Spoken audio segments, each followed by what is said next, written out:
चलो भाई question number ये 21 ना, 21 में कह रहे हो डाउट। ओके देखो भाई क्या दिया गया था, office staff of XYZ company consist of 3, भाई 3 फीमेल्स हैं, ठीक है। तो फीमेल्स को हमने क्या होगा भाई ये,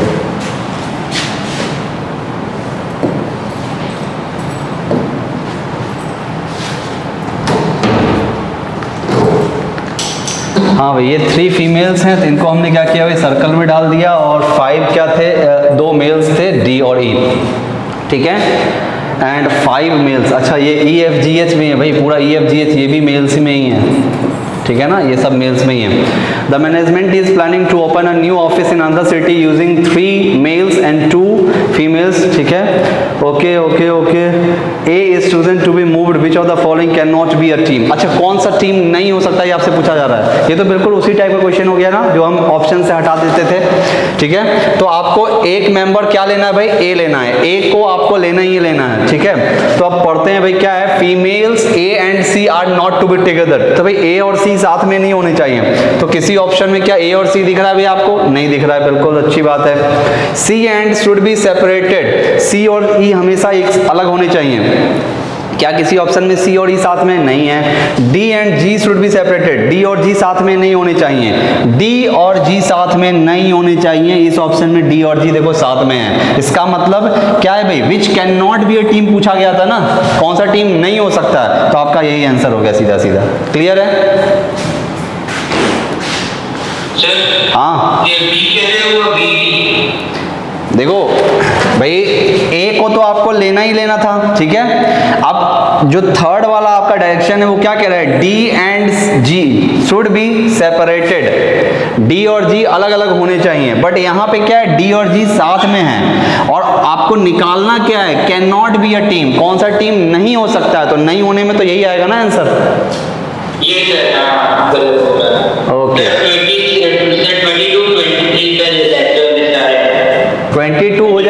22 हो जाएगा ना।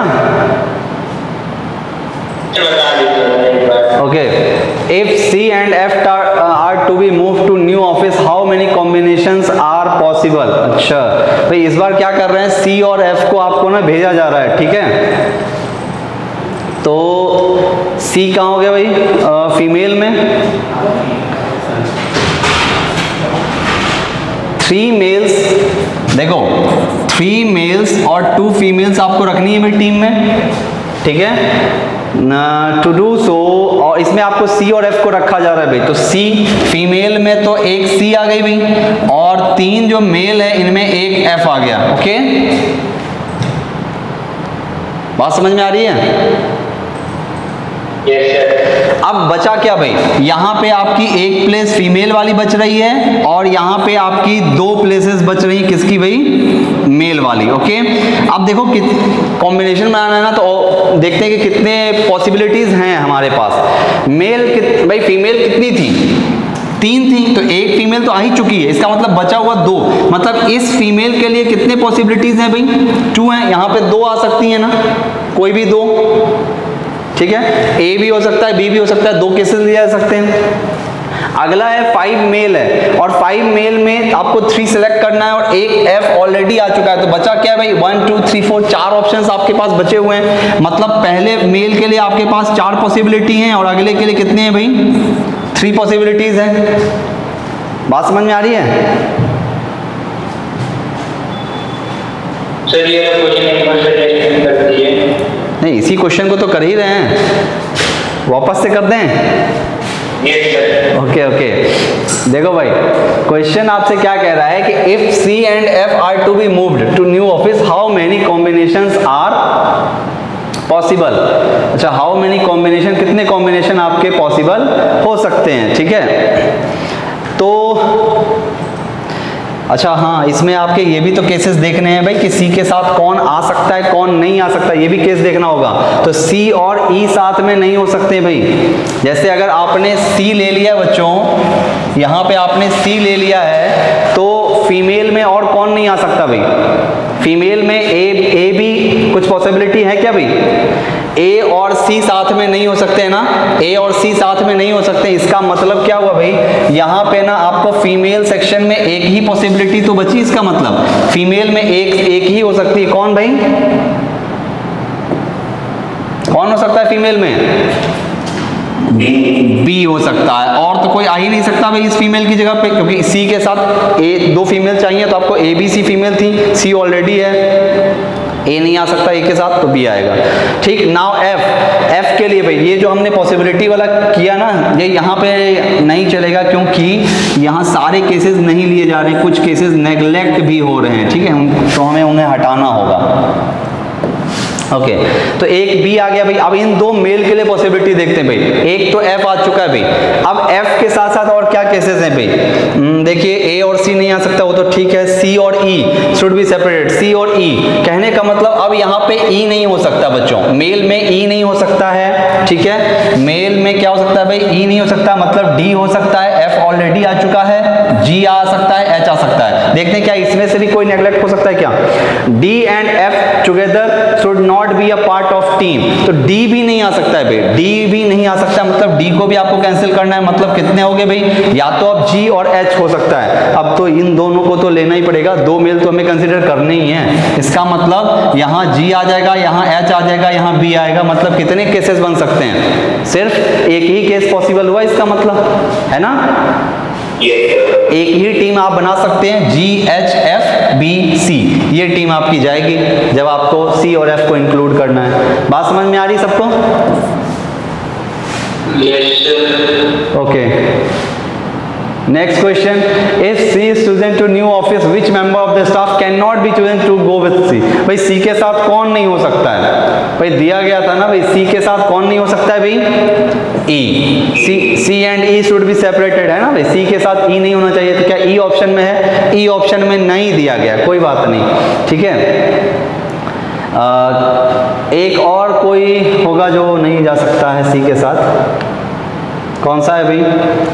ए एंड सी, क्या ए ऑप्शन में था वहां पे? ए ऑप्शन में है? ए भी नहीं है भाई, बी डी एफ जी। अच्छा देखो ना, अभी तो हमने जस्ट सॉल्व किया है ना भाई ये वाला केस। बी जा ही सकता है, एफ जा ही सकता है, जी जा ही सकता है, कौन नहीं जा सकता? डी तो नहीं जा सकता ना। डी के लिए केस क्या था भाई? डी जी के साथ नहीं हो सकता, तो जी जा रहा है तो डी नहीं जाएगा। मतलब अभी जो जस्ट सॉल्व किया इसी से हमने उसको हटा सकते हैं कि भाई ये टीम तो जा ही रही है सी के साथ, सी के साथ बी हो सकता है, एच हो सकता है, जी हो सकता है, बट कौन नहीं हो सकता? डी नहीं हो सकता। समझ में आ रही बात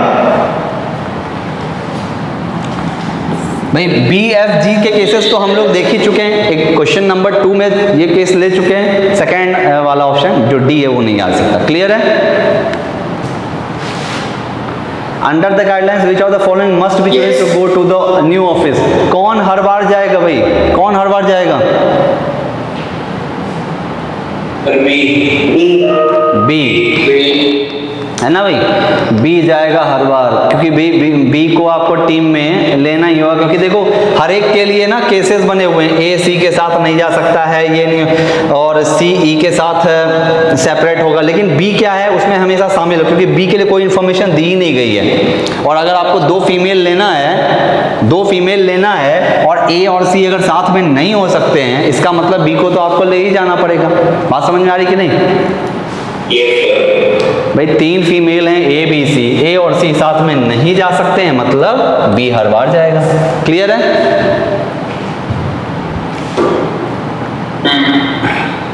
ओके, अगला है D goes to the new office which of the following is या are true.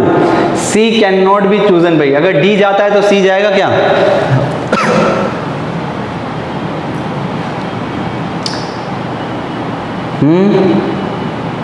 H must be chosen कह रहा है भाई, एच पक्का जाएगा?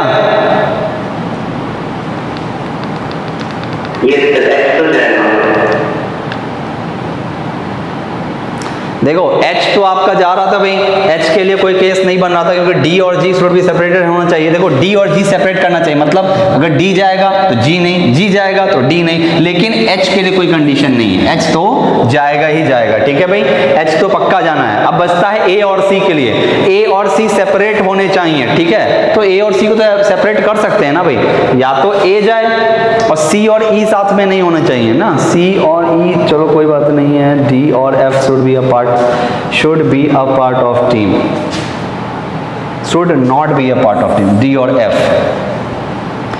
F अगर जाएगा तो कौन नहीं जाएगा भाई,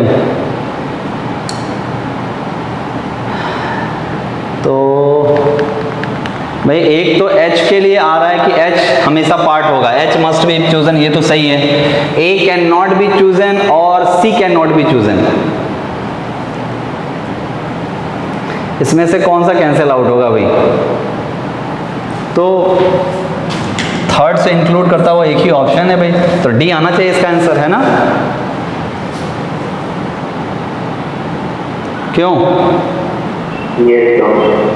भाई अगर H मस्ट बी चूजन तो थर्ड ऑप्शन वाला तो तीन एक ही में आ रहा, तो यही आएगा, मतलब एक C जाएगा और एक थर्ड चला जाएगा। ठीक है,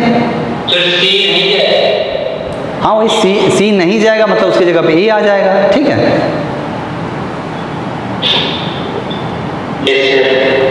ओके नेक्स्ट, ये 26 ये बताना है क्या?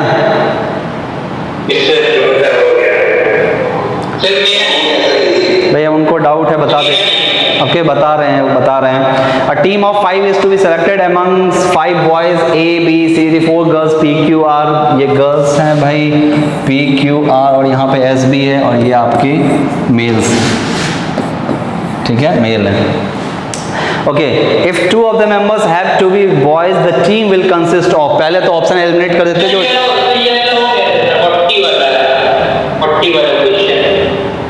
मतलब 20 भाई 27 के बाद सीधे 40 पे जंप लगा दिए। हाँ, और तो बीच में किसी का नहीं कोई डाउट है भाई? No sir. क्या दिक्कत आ गई 40 में? आसान क्वेश्चन तो सारे थे।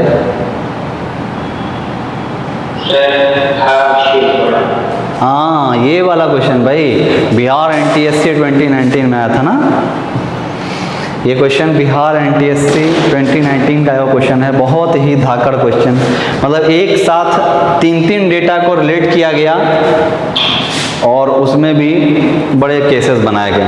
तो स्टार्ट, हाँ भाई बिल्कुल पहले टर्न पे तो स्किप, इस तरह का कोई भी क्वेश्चन पहले टर्न पे आता है, एक ही ऑप्शन है क्या, स्किप करके आगे बढ़ जाना है, हमको रुकना नहीं है ऐसे क्वेश्चन पे। ठीक है, क्योंकि ऐसे सवाल फर्स्ट अटेम्प्ट में आपका सिर्फ और सिर्फ क्या लेंगे, टाइम लेंगे और कुछ नहीं। शायद आप रिजल्ट तक पहुंच जाओ एक बार में, हो सकता है आप अपने 15-20 मिनट लगा दो ये ऐसे क्वेश्चन को सॉल्व करने में, तो आराम से बाकी अच्छा स्कोर करके इसी क्वेश्चन पे वापस आइएगा। ठीक है, तो चलो स्टार्ट करते हैं भाई। क्या दिया गया है, 8 पर्सन है भाई, A B C D E F G are seated in a line facing north. ठीक है, not necessary in the same order, each one of the different floor of 8 floor. ठीक है भाई, फ्लोर भी दे रखा है, necessarily not necessary in same order. ठीक है, okay the person on third floor second, ठीक है, आगे इंफॉर्मेशन दे रखी है। ओके, तो आप यहाँ पे देख पा रहे होंगे कि यहाँ ना 8 पर्सन को वो जिस फ्लोर पे रह रहे हैं उसके अकॉर्डिंग भी, और साथ साथ उसके पोजीशन के अकॉर्डिंग, वहाँ जो बैठाया जा रहा है उस पोजीशन के अकॉर्डिंग भी अरेंज किया जा रहा है। ठीक है भाई, तो अपने पास थोड़ा सा रफ का कमी है, तो हम क्या करते हैं यहाँ पे करेंगे रफ वर्क। ठीक है भाई, तो 8 पर्सन के लिए पहले जगह तो बना लें बैठाने के लिए, तो 1 2 3 4 5 6 7 और 8 हो गए। ठीक है, चलो भाई बात करते हैं अब क्या है।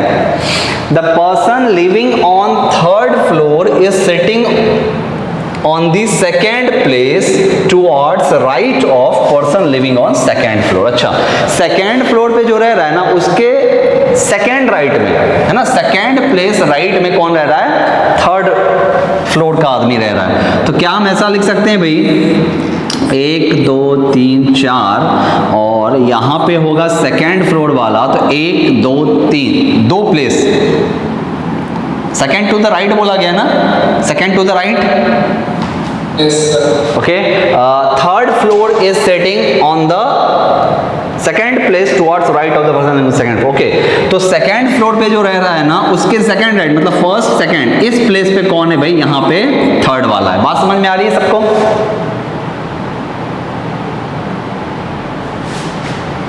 Now C lives on 5th floor. भाई एक इंफॉर्मेशन आपको दी गई है कि C जो है ना आपका 5th फ्लोर पे रह रहा है। Okay, now A is sitting on the 4th place toward left of person living on 8th floor. Okay, 4th place left, A 1 2 3 4। कहने का मतलब क्या है बेटा, जो 8th फ्लोर पे बंदा है ना उसके 4th लेफ्ट में A है, तो 1 2 3 एंड 4th पे कौन आ जाएगा, A आ जाएगा। इतनी बात समझ में आ रही है? Next, D is not sitting on the either side of H। ठीक है भाई, D जो है ना, D जो है H के आइदर साइड में नहीं बेटा, मतलब ना तो ये H D होगा और ना ही इधर भी D होगा। ठीक है, ना इधर है D ना उधर D, H कहीं भी हो। ठीक है, now neither A nor the person living on 8th floor are sitting on the extreme ends। अच्छा, देखो भाई, ना तो ये A और ना ही ये 8th एक्सट्रीम एंड्स पे हैं, मतलब ये दो प्लेस इनके लिए हटा दिए गए। ये बंदे कितने, 5, बची सीटें कितनी है भाई 6, तो 2 कॉम्बिनेशन बन सकता है। एक तो ये बन सकता है कि 8th यहाँ हो तो 1 2 3 4 A यहाँ हो जाएगा, और अगला केस बन सकता है अपने सामने कि 1 2 3 4 5 6 7 8 और 8th यहाँ पे हो इस बार, और इस बार 1 2 3 एंड 4th यहाँ पे A हो। बात समझ में आ रही सबको भाई? ये 2 केसेस बन सकते हैं ना भाई, क्योंकि ये चीज यहाँ शिफ्ट होनी है और ये दोनों एक्सट्रीम एंड्स पे नहीं है, मतलब इनके लिए ये 2 पोजीशन जो है ना, ये पोजीशन और ये पोजीशन कट है, ये पोजीशन कट है, तो या तो ये वो केस बन सकता है या ये वाला केस बन सकता है। ठीक है, next,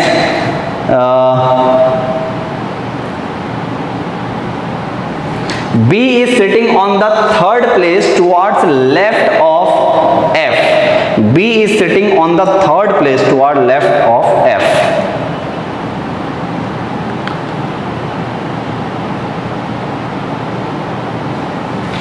Okay, B is sitting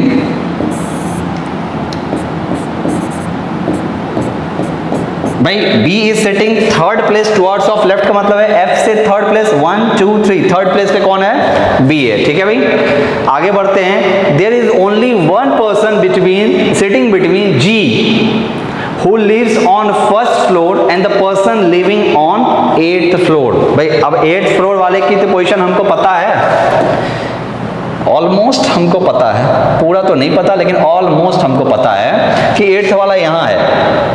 तो 8th और जो G है ना, जो G आपका 1st फ्लोर पे है उसके बीच में एक बंदा है कोई, तो आइदर G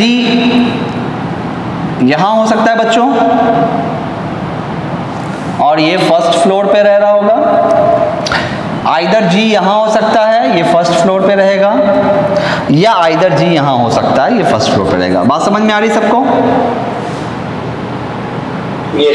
भाई 8th और G के बीच में एक गैप होना चाहिए, इधर तो हो ही नहीं सकता, तो इधर ही आएगा। ठीक है, नेक्स्ट, द पर्सन, ठीक है, in between G and the person living on 7th floor there are sitting 2 persons. G और 7th फ्लोर वाले पर्सन के बीच में 2 लोग होंगे, तो G यहां है भाई, तो एक केस तो बनता है कि यहां पे 7th आ जाए, और एक केस बनता है कि यहां पे 7th वाला आ जाए। समझ में आ रही बात भाई? दो लोग चाहिए ना, जी और 7th वाले के बीच में दो लोग होने चाहिए, तो एक यहाँ, तो ये दो लोग हो गए, एक यहाँ बन सकता है, ये दो लोग हो गए। फिर ऐसा ही यहाँ पे भी आ सकता है भाई, यहाँ पे 7th हो जाए और यहाँ पे भी आ जाए 7th, इसके रेस्पेक्ट में और इसके रेस्पेक्ट में यहाँ आ जाएगा। काफ़ी कॉम्प्लिकेटेड केसेस बन रहे हैं भाई, ठीक है ना, बहुत सारे कॉम्प्लिकेटेड केसेस बन रहे हैं। ठीक है, चलो आगे चल के कुछ एक कैंसिल हो जाएंगे या हम किसी पर्टिकुलर पे स्पेसिफिक पे ध्यान दे देंगे। वैसे ज़्यादातर ये ध्यान देने वाला ये लग रहा है, थोड़ा सा सोफिस्टिकेट करो, ठीक है। In between G and person and there are two person, he is sitting. अच्छा भाई ये ही नहीं होगा, यहाँ पे ही नहीं होगा, ये आपका ना एच होगा, ठीक है। ही कहाँ से आ गया भाई, कौन सा ही, ठीक है बच्चों, वो एच होगा। H is sitting just left of the person living on 7th floor. भाई 7th फ्लोर पे जो पर्सन रह रहा है ना, उसके जस्ट लेफ्ट में कौन रह रहा है भाई, एच रह रहा है। तो 7th फ्लोर यहाँ है, जस्ट लेफ्ट में कौन आ जाएगा, एच आ जाएगा। मतलब इस प्लेस पे कौन हो गया भाई, एच हो गया। यहाँ करोगे तो यहाँ एच हो जाएगा। अब देखो यहाँ पे लेफ्ट में कोई है ही नहीं, मतलब ये वाला केस तो हट गया। इसका मतलब भाई इस 7th के लेफ्ट में कोई नहीं हो सकता ना बच्चों, तो इसका मतलब क्या है, ये वाला अगर प्लेस आपका नहीं हो सकता तो कहने का मतलब यहाँ पे जी भी नहीं हो सकता। समझ में आ रही बात, ये वाला भी 7th का केस हट जाएगा फिर। ओके,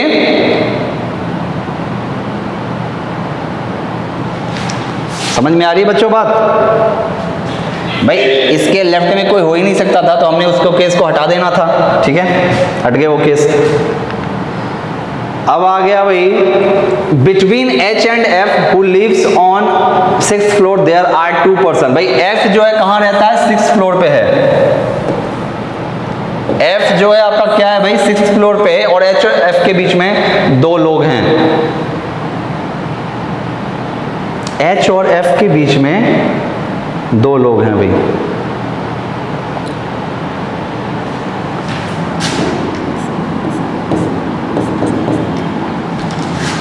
है ना भाई। एफ और एच के बीच में दो लोग होने हैं, तो हमने इधर बैठा दिया। अब ये कितने लोगों का कॉम्बिनेशन बन चुका है बच्चों, 1 2 3 4 5 6 7 लोग कॉम्बिनेशन हो गया। मतलब भैया ये 7 लोग को सेटिस्फाई कर रहा है, 7% इस लिस्ट में आ रहे हैं।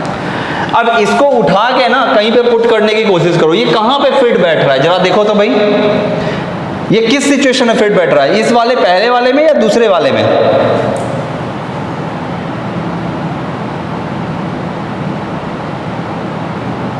भाई ये जो है ना आपका 7 पर्सन्स का क्या हो गया, टोटल 7 पर्सन्स का सेट है। इस सेट को आप सीधा इन दो केसेस अब आपके बने, इन दो केसेस में पुट करने की कोशिश करो, कहां सेटिस्फाई कर रहा है। देखो एक तो यहां पे क्या था भाई, H आपको दिख रहा है यहां पे है, और H यहां पे अगर रखते हो तो क्या 7 पर्सन इधर हो नहीं जाएंगे, टोटल 8 थे, एक हट गया, बाकी 7 इधर आ जाएंगे। तो इन सबको यहीं पे फिक्स करने की कोशिश करते हैं। ये जो यहां हमने 7th लिख रखा है भाई, ये हटाना होगा अब, क्योंकि 7th इस प्लेस पे आ रहा है आपका, ठीक है। इसको यहां पे फिक्स करने की कोशिश करिए भाई। तो देखिए यहां पे B आ जाएगा, फिर दो प्लेस के बाद F, तो 1 2 के बाद यहां पे F हो जाएगा, फिर दो प्लेस के बाद H, दो प्लेस के बाद H आ जाएगा, सॉरी। तो ये भाई B के बाद दो प्लेस के बाद F, कितने लोग हो गए भाई, यहाँ पे 7 लोग हैं ना। तो B दो प्लेस के बाद F, फिर दो प्लेस के बाद H, मतलब यहाँ पे H हो जाएगा। समझ में आ रही बात सबको भाई, ठीक है। इस चीज को हमने यहाँ फिक्स कर दिया।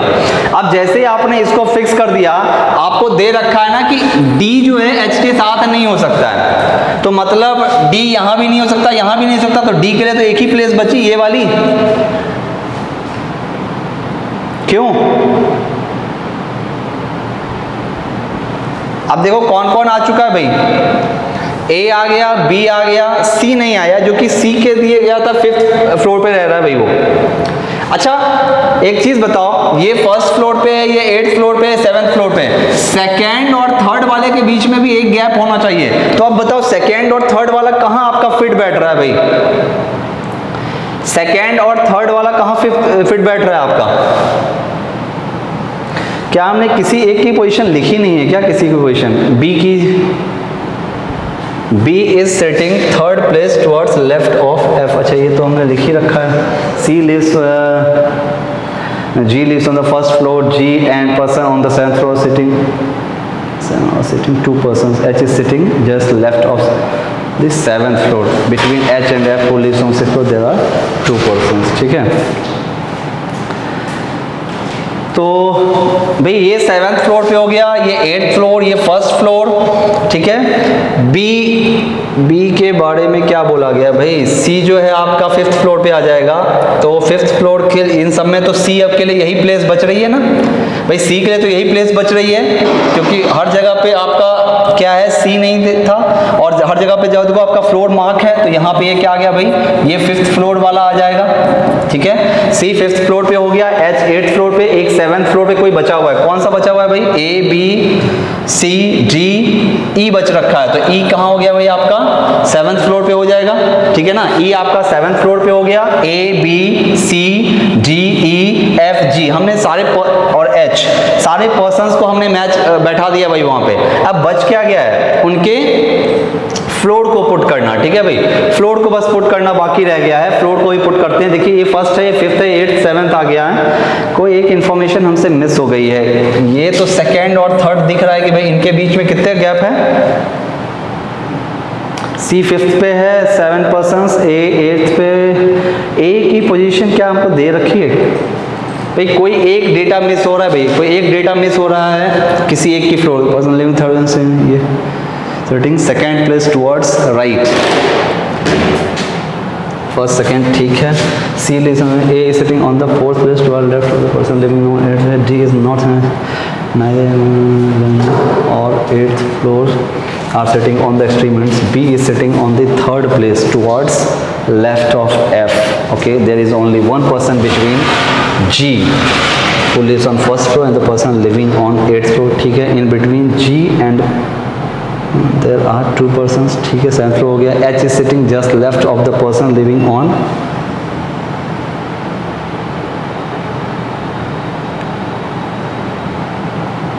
7th floor। ठीक है, ठीक है, between H and F who lives on 6th floor। हाँ भाई, F के बारे में, यस F के बारे में दिया गया था कि वो 6th फ्लोर पे रह रहा है, वही ये जो लास्ट का डेटा था ना, लास्ट वाला डेटा मिस हो रहा था बार बार।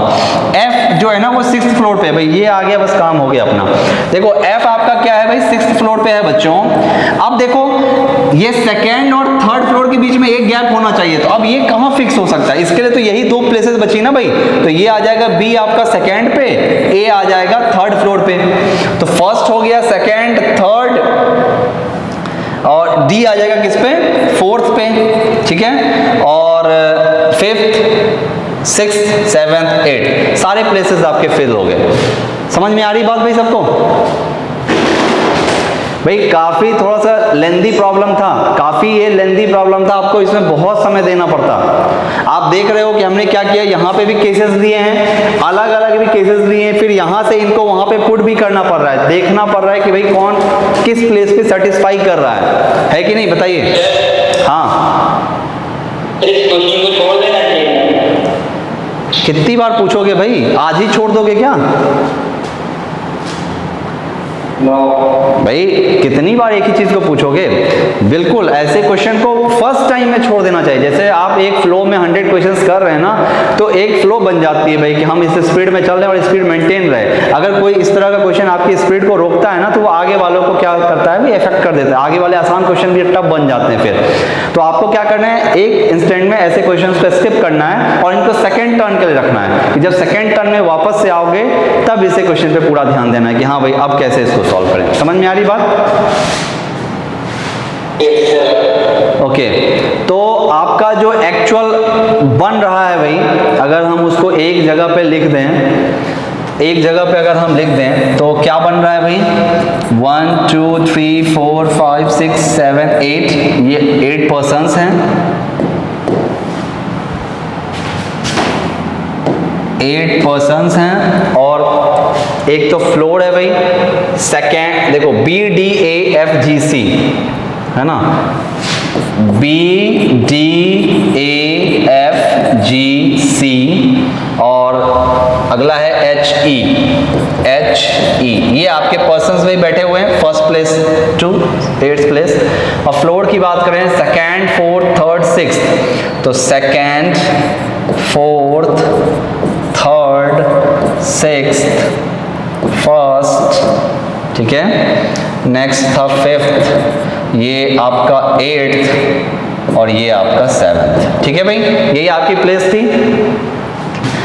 ये आपका प्लेसमेंट हो गया भाई, लोग बैठा भी दिया आपने, फ्लोर वाइज भी कर दिया, उनको अरेंज भी कर दिया है। ठीक है, पहला क्वेश्चन क्या था, how many persons are sitting between G and B। G और B के बीच में कितने लोग हैं भाई, तो 1, 2 एंड 3। कितने हैं भाई, 3 पर्सन्स है ना, 3 पर्सन हो गए भाई। Next, D lives on which floor, भाई D किस फ्लोर पर रह रहा है, तो 4th फ्लोर पे भाई। ठीक है, next, Who is sitting just left of the person living on 7th floor, कौन रह रहा है भाई, 7th फ्लोर के जस्ट लेफ्ट में कौन है, H। Next, who is sitting 3 places towards right of A, भाई A के 3 places राइट में कौन है भाई, तो 1, 2, 3 places राइट में कौन है भाई, C। ठीक है, ओके। अब एक्सरसाइज 2 स्टार्ट होती है भाई। बताइए एक्सरसाइज 2 में क्या क्या डाउट है आप लोगों के,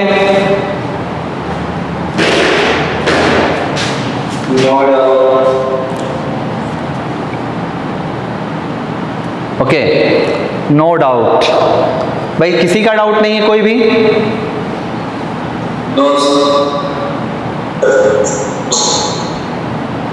क्या बात है भाई, बहुत अच्छे भाई, सबने ये क्वेश्चंस अटेम्प्ट किए हैं ना। एक्सरसाइज 2 के, अब एक्सरसाइज 2 स्टार्ट हो रही है यहां से भाई। अगर आप लोग ईमानदारी से अपना काम नहीं करोगे भाई, अगर आप लोग क्वेश्चन सॉल्व नहीं करोगे तो भाई कुछ नहीं हो सकता। कितने लोगों ने ये एक्सरसाइज 2 का क्वेश्चन नंबर, सारे क्वेश्चन डिस्कस मतलब किए हैं, अटेम्प्ट किए हैं, और कितने लोगों को डाउट ही नहीं हुआ, किए हैं, सारे क्वेश्चन हो गए थे एक्सरसाइज 2 के, कोई डाउट नहीं है ना। यस सर, बहुत अच्छे, वेरी गुड भाई, सभी के, एवरीवन, यस सर, ओके, क्या बात है, बहुत बढ़िया भाई। तो इस क्वेश्चन का आंसर क्या है भाई, who stays in locality Q,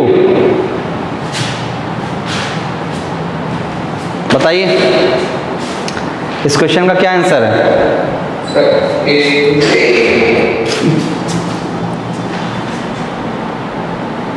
गजब आप लोग भी हो भाई, क्या बताएं, मतलब मैं श्योर हूं कि यहाँ पे बैठा 50% बच्चे ने एक्सरसाइज 2 अटेम्प्ट नहीं किया है। बाकी आप लोगों की अब जो इसके बारे में राय हो, बट मैं इस बारे में श्योर हूँ कि अगर किसी बच्चे को नहीं डाउट हुआ है ना, इसका मतलब है कि उसने अटेम्प्ट ही नहीं किया एक्सरसाइज। बता दो भाई, ईमानदारी से बता दो कितने लोगों ने अटेम्प्ट किया है, कितने लोगों ने नहीं किया, ये बता दो बस भाई।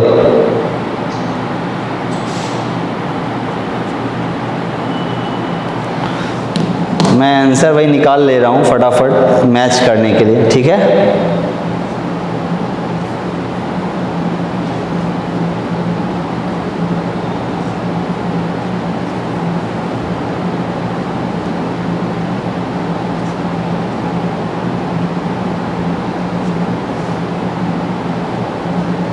ओके, हाँ भाई, exercise 2, who stays in locality Q, क्या आंसर है इसका, option A, good. Next, what is his occupation, what is ease,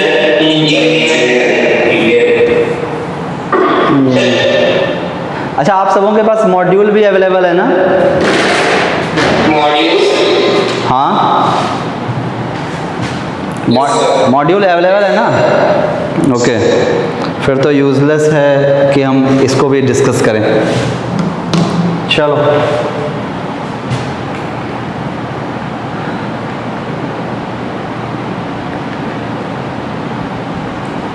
हाँ भाई, ये क्वेश्चन हो गया सबका 6 to 10। Yes.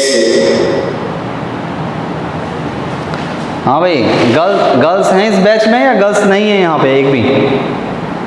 Sir, I am waiting on the chapter ये चैप्टर एंड हो गया ना बेटा? इस चैप्टर से आज के बाद कोई डाउट नहीं होगा ना किसी को? हाँ, जितने एक दो लोगों की आवाज़ आ रही है ना, शायद इन लोगों की आवाज़ भी ना आए जब एग्ज़ाम में क्वेश्चन आएगा, ठीक है? और जो लोग चुपचाप बैठे हुए हैं इस इंतजार में कि हम क्वेश्चन नहीं करेंगे, एग्ज़ाम में अपने आप हो जाएगा, तो एग्ज़ाम में अपने आप सिर्फ बाल ऐसे खुजलाया जाता है और कुछ नहीं होता है। लोग अपने नाखून चबाते रहते हैं और बाल खुजलाते रहते हैं, एग्ज़ाम में बस यही होता है। और जो प्रैक्टिस करते रहता है ना, वो वहाँ भी लगा रहता है। एक भी क्वेश्चन लगा के नहीं आए और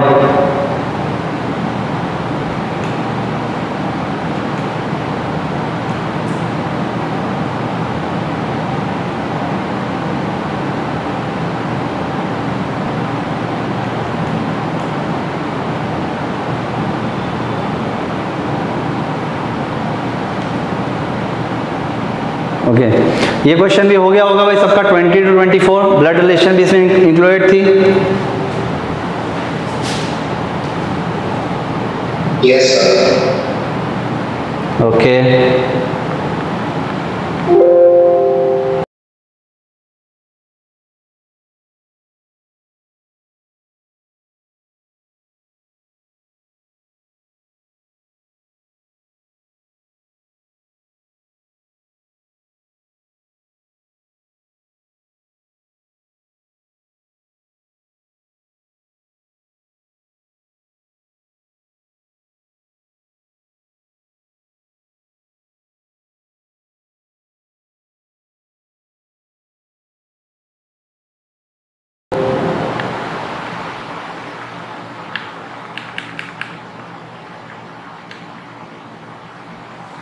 हाँ ये क्वेश्चन भी हो गया था।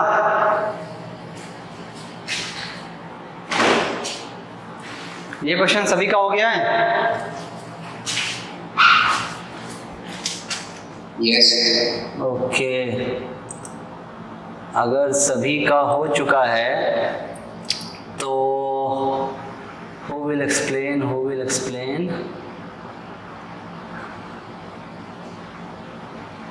हाँ भाई, सिद्धार्थ शर्मा जी, आवाज आ रही है आपको? आपका ये क्वेश्चन हो गया है ना बेटा?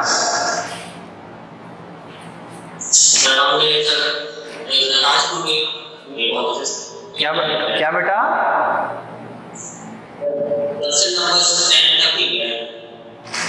क्वेश्चन नंबर 7 तक ही किया है, कितनी अच्छी बात है, वेरी गुड। ओके, कोई बात नहीं, सिद्धार्थ से तो नहीं हुआ भाई, कोई बात नहीं। हाँ भाई, विभूति अग्रवाल, आप बताएं भाई, आपसे हो गया? विभूति अग्रवाल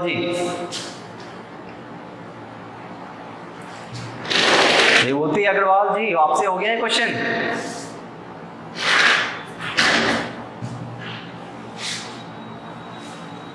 तमाशा देखने आते हो या क्लास में अटेंड करने आते हो भाई?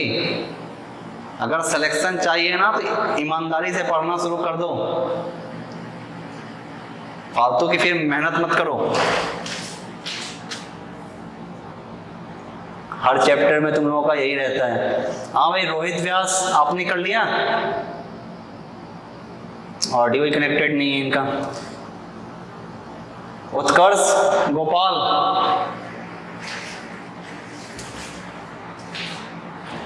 चलो इस क्वेश्चन को अटेम्प्ट करो भाई, फटाफट जल्दी अटेम्प्ट करो इस क्वेश्चन। हाँ, जिसका हो गया वो शांत बैठेगा। इस क्वेश्चन को फटाफट सभी लोग अटेम्प्ट करो। किसका हो गया, क्या नाम है भाई आपका? वेरी गुड, बहुत बढ़िया भाई राघवेंद्र जी। भाई जिसने किया है ना उसी का हुआ होगा, जो इसके पीछे गया होगा लगाने के पीछे। और मैं तो कहता हूँ अगर मत भी करो ना तो डाउट पूछ लिया करो यार, कम से कम एक बार अगर ईमानदारी से पढ़ रहे हो ना तो मतलब तुम्हारे सामने से गुजर तो जाए कि क्वेश्चन हाँ भाई सुना सुना सा है, नहीं तो वहां पे सब सुना सुना लगेगा एकदम। सॉल्व करो फटाफट, जल्दी बताओ इसका आंसर क्या आएगा।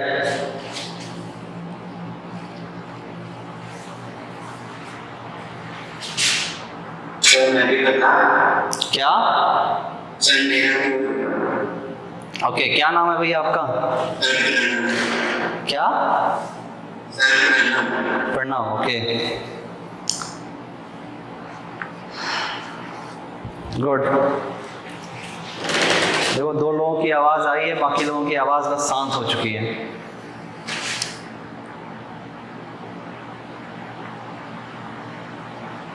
एग्जाम में ऐसा ही होता है,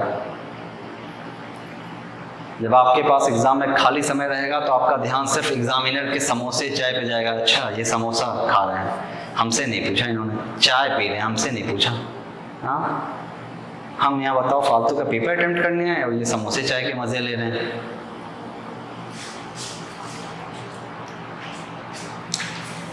भाई 8 सिमिलर पॉइंट्स हैं, 7 ऑफ देम हैव। हाँ बताओ बताओ प्लीज बताओ। ऑप्शन 3 आ रहा है ना भाई? Yes. अच्छा नहीं, शायद इसका आंसर 2 है ना, इसका आंसर 2 होगा। 2 इसका करेक्ट आंसर है भाई। देखो 3 लगना लाजमी है, पहले अटेम्प्ट में आपको 3 लगेगा ही। देखिए क्या दिया गया है, you have 8 similar points, 7 of them weight same. 7 का वेट क्या है भाई? सेम है, और 1 of them is less in weight. 1 of them is less in weight, एक का वेट कम है। You have a scale, you can put both sides of it, tell you which side is heavier or will stay in the middle, both sides are same weight, जैसा कि होता है भाई balance में। What is the minimum number of, ये word बड़ा खतरनाक होता है भाई, मिनिमम। मिनिमम कितने नंबर ऑफ में आप निकाल डालोगे? तो पहला तो आपको ये दिखता है ना कि भाई 8 है हमारे पास, तो हमने क्या किया, इसको आधा आधा कर दिया है ना भाई, 4 और 4 हमने वेट कर लिया। अब क्या होगा, जिस साइड में छोटा वाला गया होगा, जो लेस हैवी लेस वेट वाला है ना, वो जिस साइड गया होगा उस समय छोटा पड़ जाएगा, वो वाला सेक्शन क्या होगा भाई, ऊपर आ जाएगा। तो हमको ये पता चल जाएगा कि उस सेक्शन में क्या है, छोटा वाला है। मतलब ये एक अटेम्प्ट में आपको ये पता चल रहा है कि भाई वो छोटा वाला है। तो अब इन्हीं 4 में से कोई छोटा होगा, एक अटेम्प्ट आप ले चुके हो। अब आपने इसको फिर आधा आधा कर दिया भाई, 2 और 2 में बांट दिया। अब जो साइड हैवी होगा वो नीचे चला जाएगा, जो साइड लेस वेट वाला वो ऊपर चला जाएगा। तो आपको पता चल जाएगा भाई इसमें लेस वेट वाला है। फिर एक अटेम्प्ट ये भी हो गया, और फिर यहाँ से आप इसको 2 को क्या करोगे, 1 में डिवाइड कर दोगे। जो साइड ऊपर चली जाएगी आपको पता चल जाएगा कि वो लेस वेट वाला है। बात समझ में आ रही है? तो पहले इंस्टेंस में तो यही लगता है हमको ना कि ये भाई 3, पहले इंस्टेंस में क्या लगता है कि 3 होने वाला है। समझ में आ रही बात? 3 बार हम निकाल देंगे, बट ऐसा नहीं है, ऐसा नहीं है। क्या होगा भाई, देखो बच्चों आपके पास क्या है ना, 8 कॉइन्स हैं। आप क्या करो ना, 6 कॉइन्स को ले लो और एक 7th कॉइन और 8th कॉइन को अलग कर दो। 6 कॉइन को ले लिया, 8th कॉइन को आप क्या करो भाई, अलग कर लो। 6 कॉइन्स को एक साथ ले लिया, तो इन 3 इसको 3 के ग्रुप में आप डिवाइड कर दोगे।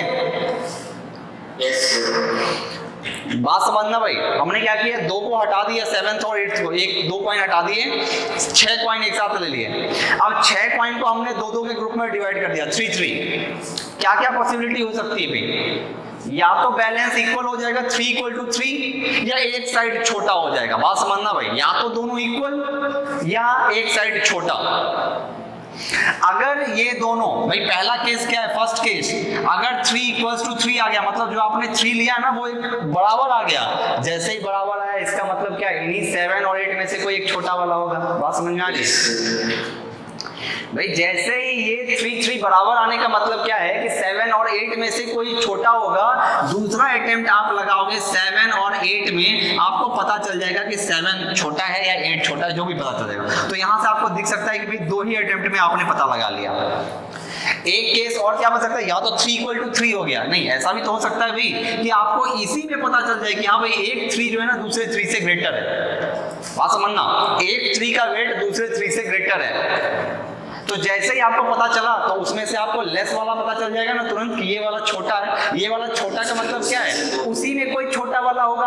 बिल्कुल सही, उसी में से क्या करो भाई, वो जो छोटा वाला 3 है ना उसमें से क्या करो आप 2 को एक साथ ले लो, मतलब 1 और 1 को आप चेक करो। अगर ये दोनों बराबर आ गए इसका मतलब जो बचा हुआ तीसरा है वही सबसे छोटा था। बात समझ में आ रही है? यस भाई इस 3 में से आप क्या करोगे, 2 ले लोगे पीसेस। अगर ये दोनों बराबर आ गए जो थर्ड पीस था ना वही आपका स्मॉलेस्ट है, लेस वेट वाला है। लेकिन अगर इन्हीं में से कोई छोटा आ गया मतलब वही वाला आंसर हो गया सीधा। समझ में आ रही है बात? यस तो दोनों ही केसेस में आप देख सकते हैं अगर दोनों बराबर थे तब भी, अनइक्वल थे तब भी, 2 केस में ही आपका कंप्लीट आंसर निकल आया। तो मिनिमम कितने चाहिए थे भाई, 2। ओके यस चलो भाई, ये क्वेश्चन हम लोग कर ही चुके हैं। ये क्वेश्चन सबका हो गया था।